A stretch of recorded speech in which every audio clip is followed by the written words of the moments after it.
દાહોદમાં સ્થાનિક સ્વરાજ ચૂંટણીને લઈને તંત્ર સજ્જ। Fatepura I K Desai હાઈસ્કૂલથી EVM VVPAT સાથે સ્ટાફ રવાના કરાયો છે।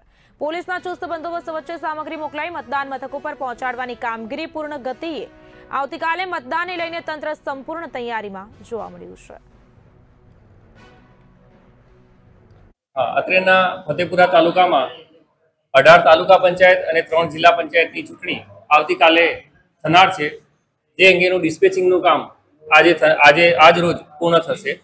114 મતદાન મથકોમાં સ્ટાફ રવાના થનાર છે। આજે આ સ્ટાફને અને ત્યાં આવનાર મતદારોને કોઈ તકલીફ ના પડે એવી અમે પૂરતી વ્યવસ્થા કરવામાં આવી છે। પીવાના પાણીની વ્યવસ્થા કરવામાં આવી છે। વૃદ્ધ અને અપંગ જે મતદારો હોય એમના માટે પણ પૂરતી વ્યવસ્થા થાય અને એમને કોઈ અગવડ ના પડે એવી વ્યવસ્થા કરવામાં આવી છે।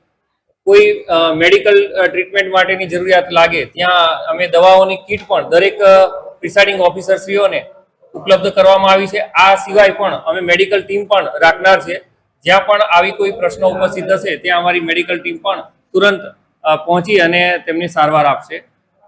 તમામ તૈયારીઓ આજે પૂર્ણ કરી છે અને આવતીકાલે સુખરૂપ મતદાન થાય તેવું આયોજન કરવામાં આવ્યું છે।